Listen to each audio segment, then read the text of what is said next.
Ассаламу алейкум, урматтуу бир туугандар. Бүгүнкү сөз ошо эр жүрөк, арстан жүрөк, мындай бүркүттөр жөнүндө, көкжалдар жөнүндө болмокчу, ошо Баткен эли жөнүндөчү. Эми кандай десем, мына биз барып келдик. Кудайга шүгүр, алхамдулилlah, аман эсен барып келдик. Ошо Баткен эли жөнүндө айта кетмекчимин. Андай элди, андай духовистий элди мен көрө элекмин да. Көрсө Баткен эли мындай мактана бербейт экен да. Ошон үчүн биз билбейт экенбиз да. Ошол жерде жашап, ошончонун баарын көрүп, ошол жерге ысык сууна чыдап жүргөн элге мына терең таазим да. Биз айта берет экенбиз, биз бияктагылар жүргөндөр мактана берет экенбиз, о мен жактагылар мондай жашайт, мындай тигиндей депчи. Бирок аякта жашагандар действительно мындай духовистий экен да, мындай айткандачы. Баа бериш керек чындапчы. Биз Баткен элине дух берип барып, биз Баткен эли наоборот бизге дух берип койду да, мындай айтканда, месиналарчы.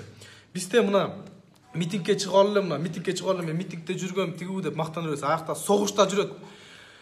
Тажикстан 2 жыл ошол жакта даярданып, 2 жыл даярданып ушу набекке, налеткочу 2 жыл даярданып, ошол жерде мындай айтканда жана Арка, Максат Айылы деген кичинекей эле айылдар, ошол жерде чоң килтейген мына шаар бар, 2-чи павеличине көрөт Душанбе деген Куржан.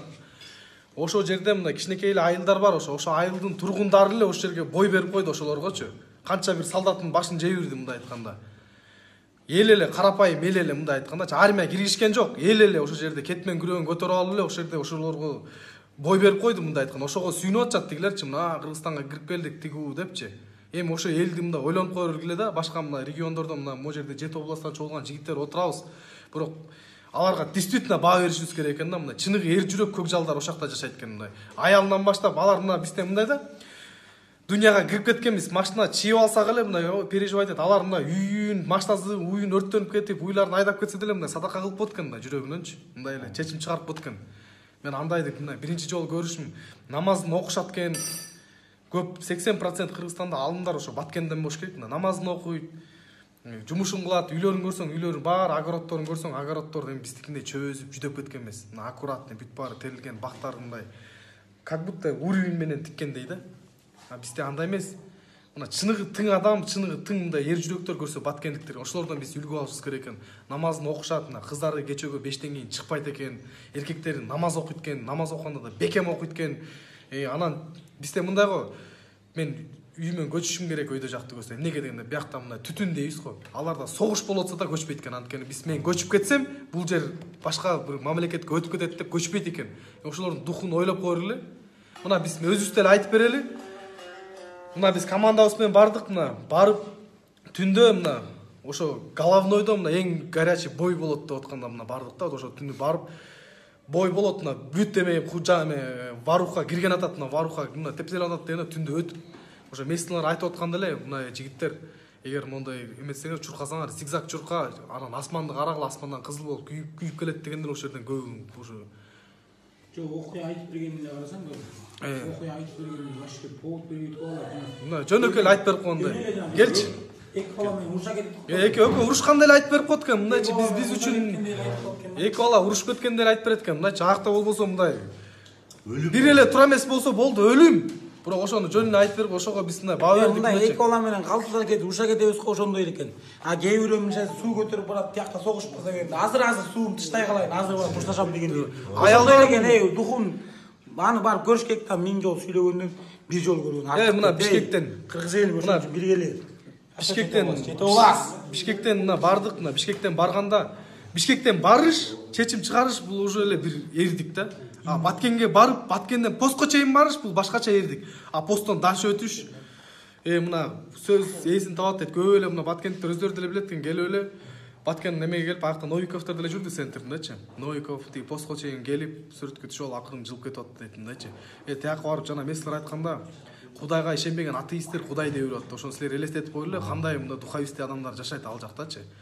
Анан ал жакта жана мессилер үстүңөрдөн мына кызыл учуп келсе, бул гранатамен учуп келсе, таркы бергиле, өсчөмө тоону көздөй чуркагыла. Ал мына Кыргызстан жак дегенде эле уже сен токтойт экенсиң, бүт жашооңду мына көз алдыңан өтүп кетет экен, мына дүйнөңдү унутуп коет экенсиң, мына машина сашына эчтеке кереги жок болуп калат экен. Эми алардын кандай мындай духуна баа бериш керек да. Анан могу сценаристтерге, кино тарткандарга, клип тарткандарга, анан блогерлерге кайрылып кетмекмин мындай. Баткендиктер постоянно бир башкача, бир мындай, билбейм, башкача эле худулдар көрсөтө бересиңер да. Баткендиктерге биз мондай бир дамы тырмагына татып айткенбиз, эркекче айткандачы. Мойнубузга алышыбыз керек.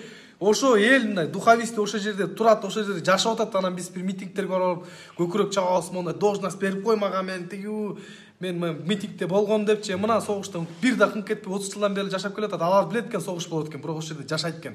Бала чакасы менен алып кетип калса болот эле. Кой биз башка жакка эле жашайбыз деп. Бирок аны кылбай, бул ата бабаларыбыздын жерибиз дейт. Мен Мухаммед деген бир бала менен тааныштым, 23 жашта экен. Жүзү нур, намаз окуп, орозосун кармап атыптыр.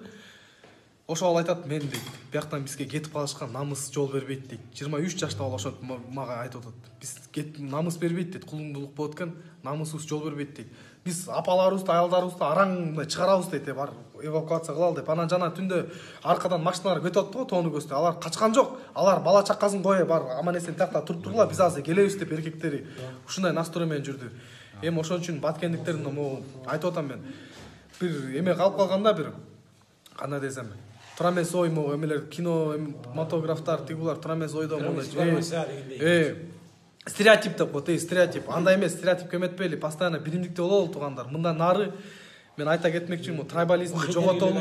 Ошо хейте, үйдө жатып айтып коюш кыйын. Үйдө жатып айтып кое берет экенсиң мындай, мондай жеңил туруп кошакта жүргөн. Дагы бир жерде кошумча айта кетчи кейтерлер. Силерди балбом жоготобуз. Айтып коеюн, биз жоготубуз, Алла жоготот. Силер бузуп атасыңар мамлекетке чабыштырып. Эркекче айтып атам мен силергечи. Бир сүрөтүңөргө кирсем, эчтегеңер жок. Оозуңарды чоюп отурасыңар. Анан көрө албастыктар, кыргыз элин көрө албастыкты тыялы. Биригели. Анан биз тиги мушташта жүрсөк, барып мушташып салдык, талкап салдык деген эмес, барып өзүм алак алып сураш эле кандай. Барып ошол жерде жүрсөк, биякта рабелсе кылып ийипсиңер. Ошол жакта ким себепкер ошол жака уюштурганга айтып коеюн. Кармаласыңар дагы өзүңөр жооп бересиңер, кармаласаңар. Чыккынчылар силер. Силер өлгөнгө кылдыңар ошол жакта чыккынчылык кылдыңар силерчи. Пайдаланып силердин оюңар кресло эле экен, мындай айткандачы, мына бизге мына ачык айткан балдар менен эметебиз, бизге саясат сасыктын кереги да жок, мында ачык айткандачы. Бизге жетиштүү дагы эле. Жүрөбүз, алхамдулилlah бизге жетиштүү, мында Алла бизге жетиштүү. Мына ошон үчүн баткендик туугандар дайыма урматтайлы, кайсы жерге барбасын мындай сыйлайлы баткендиктердичи. Эки колдо учурашабызбы, чай беребизби, сыйлайбызбы, сыйлашыбыз керек экен. Кадырын билишибиз керек экен. Ушуга чейин кадырын билбей жүрүптүрбүз мындай. Эркекче эле айткандачы. Жана жерден гранатомет, вертолет болуп атканда да ошол жерде турушту ошо элчи. Эри жүрөк экен действительно. Самый главный кыргыз элим. Баткендик эле эмес. Бирок баткендик кыргыз элим жөнүндө сөз болуп атпайбы? Макташ керек. Анан самый главный жүрөгүбүздү дарылайлы. Болуп точкасы кыргыз элин биригели. Баары жакшы болот иншалла. Жете боласыз биримдик алга.